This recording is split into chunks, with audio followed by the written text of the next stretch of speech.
اس سے مجھے اپنی زندگی کا ایک واقعہ یاد آ گیا۔ شروع میں جب میں نے کام شروع کیا اور ہم ایک کسی صاحب کے ساتھ کام کرتے تھے، کئی دفعہ وہ ایسی بات کر جاتے جو کہ اناپروپریٹ ہوتی تھی۔ میں اور میری کولیگ ہمیں تھوڑا سا برا بھی لگتا تھا، عجیب بھی لگتا تھا، یہ بھی سمجھ نہیں آتی تھی کہ کس طرح سے ان کو منع کریں۔ ہماری سپروائزر نے ہمیں یہ کہا کہ آپ نے ان سے ضرور بات کرنی ہے، آپ کو کون سی بات بری لگتی ہے اس کا ضرور آپ نے ان سے تذکرہ کرنا ہے۔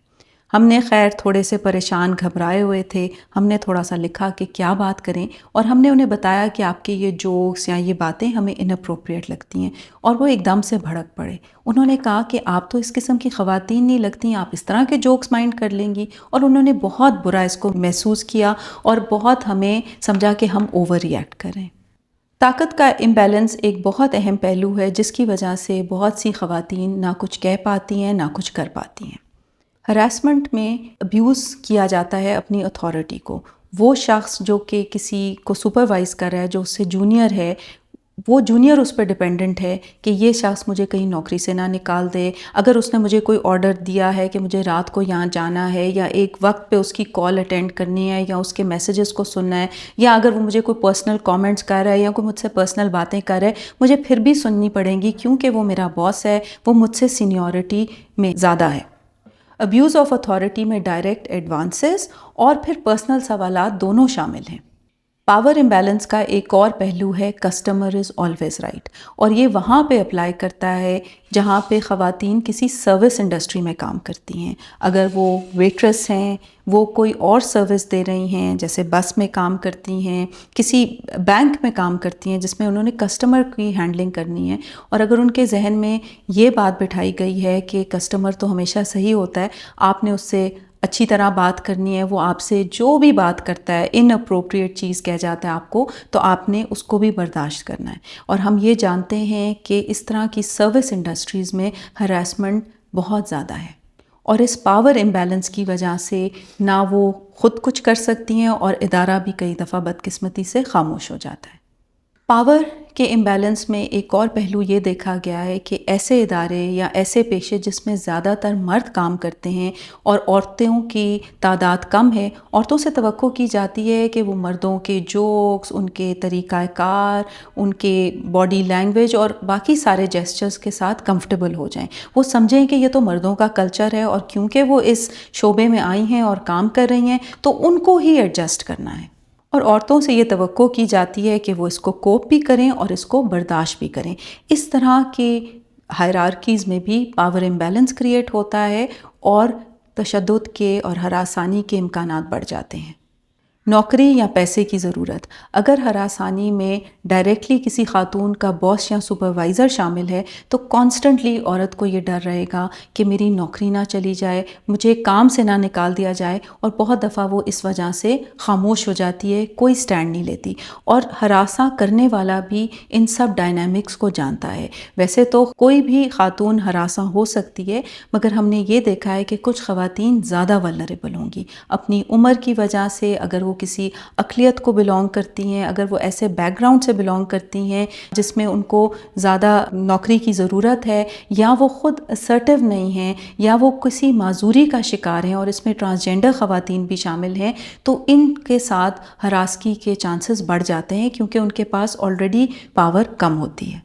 اس پہ مجھے ایک اور واقعہ یاد آیا۔ میں ایک ادارے میں کام کرتی تھی اور ہمارے بہت پرانے کولیگ، بڑے ویل ریسپیکٹڈ کولیگ تھے، اور ایک دن پتہ یہ چلا کہ ان کے خلاف ہراسمنٹ کا کیس ہوا ہے، اور ہم سارے جب ہم نے سنا ہمیں عجیب بھی لگا کیونکہ ہم نے ان کے رویے میں ایسی کوئی بات نہیں دیکھی تھی، مگر ہمیں پھر جب سمجھ آنا شروع ہوا وہی پاور ڈائنامکس کی کہ جن جن خواتین کو انہوں نے ہراس کیا تھا وہ سب ان سے جونیئر تھیں، ان کو رپورٹ کرتی تھیں اور وہ ان کے سامنے کچھ کہہ نہیں پاتی تھیں۔ تو ہراسمنٹ کئی دفعہ آپ کو اس طرح بھی نظر آئے گی کہ کوئی شخص کچھ خواتین کے وہ ہراس کریں گے اور کچھ کو ہراس نہیں کریں گے، اور یاد رکھیں اس کا تعلق اس چیز سے نہیں ہے کہ وہ شکل ان کی کس طرح سے ہے، وہ ڈریس اپ کیسے ہوتی ہیں، کیونکہ یہ سب مفروضے ہیں، اس کا تعلق پاور امبیلنس سے ہے۔ ہراسمنٹ کے بارے میں معلوم نہ ہونا کہ ہراسمنٹ کیا ہے، ایک ورک پلیس کے ایتھکس کیا ہوتے ہیں، اس کے رپورٹنگ کے میکنزمز کیا ہیں، یہ بھی ہراسمنٹ کو انکریز کرتی ہے اور ایک طرح سے پاور امبیلنس کو مینٹین کرتی ہے۔ بہت ساری تحقیق میں دیکھا گیا کہ ہراس ہونے والی خواتین کئی ایسی تھیں جنہوں نے نیا نیا کام شروع کیا تھا یا عمر میں چھوٹی تھیں اور ابھی لرن کر رہی تھیں، ان کی کوئی ٹریننگ نہیں تھی، اور بعد میں وہ جب اپنے واقعات سناتی تھیں، پرانے واقعات، تو اس کی وجہ سے وہ امبیرس محسوس کرتی تھیں، اور بہت نے یہ بھی بتایا کہ وہ کنفیوزڈ ہوتی تھیں کہ یہ شخص کیا ان کے ساتھ ویسی فرینڈلی ہو رہا ہے، کیا کرنے کی کوشش کر رہا ہے، یا وہ کیا خود بہت کنزرویٹو ہو کے سوچ رہی ہیں، یا ان کو آرگنائزیشن کا کلچر سمجھ نہیں آ رہا۔ تو اس چیز کو lack of knowledge and being very new in a work place بھی کئی دفعہ اس پاور امبیلنس کو کریٹ کر دیتا ہے۔ یہ تمام معلومات اور ڈائنامکس میں آپ کے ساتھ اس لیے شیئر کر رہی ہوں کہ اگر آپ میں سے کوئی کسی کو جانتا ہے جو ہراس ہوا ہے، آپ خود ہراس ہوئے ہیں، یا آپ ورک پلیس ہراسمنٹ کی کسی کمیٹی کا ممبر ہیں، تو آپ کو ان سب ڈائنامکس کا پتہ ہو تاکہ آپ ان سب کو پراپرلی انویسٹیگیٹ کر سکیں اگر آپ کے سامنے کوئی کیس آئے یا آپ اپنے ارد گرد انوائرمنٹ میں کوئی کیس دیکھیں۔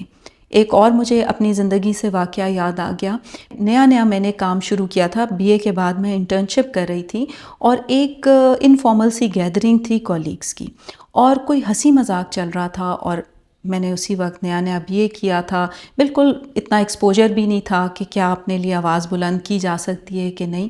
تو مجھے میری سپروائزر نے آ کے کہا کہ وہ شخص جو تم سے بات کر رہا ہے، مجھے اس کا طریقہ اتنا اپروپریٹ نہیں لگا، اگر تمہیں بھی اپروپریٹ نہیں لگا تو تم یہ جانو کہ تمہیں حق ہے کہ تم اسے منع کر سکتی ہو۔ اور اس معاشرے کی میں بھی خاتون تھی، ینگ لڑکی تھی، میں نے تو سوچا بھی نہیں کہ مجھے رائٹ ہے، اور ایک امبیرسمنٹ ہو رہی تھی، کچھ سمجھ آ رہا تھا کہ کچھ گڑبڑ ہے، مگر کیا کیا جائے اس کے بارے میں معلوم نہیں تھا۔ تو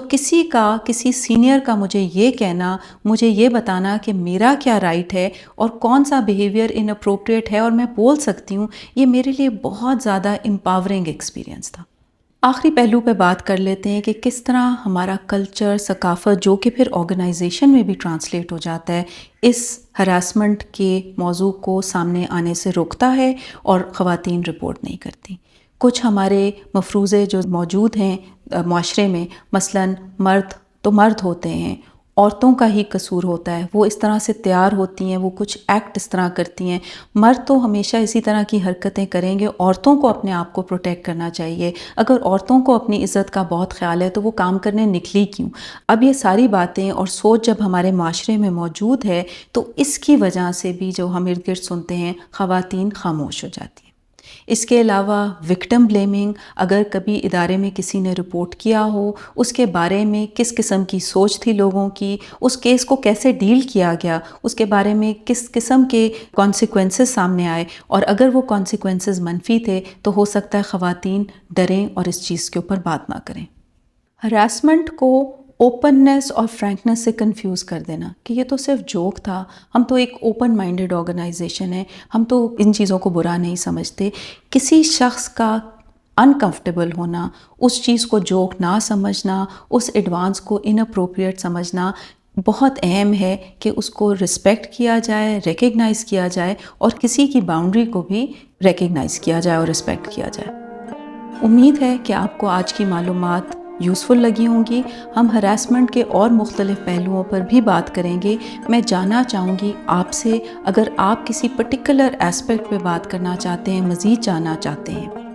یاد رکھیں کہ اگر آپ نے ہراسمنٹ ایکسپیرینس کی ہے تو اس میں آپ کی اپیرنس، آپ کی ڈریسنگ اور آپ کے بیہیویئر کا قصور نہیں۔ وہ شخص جو ہراس کر رہا ہے، رسپانسبلٹی اس کی ہے۔ اپنا خیال رکھیں، دیکھتے رہیں، سنتے رہیں معاشرہ اور نفسیات۔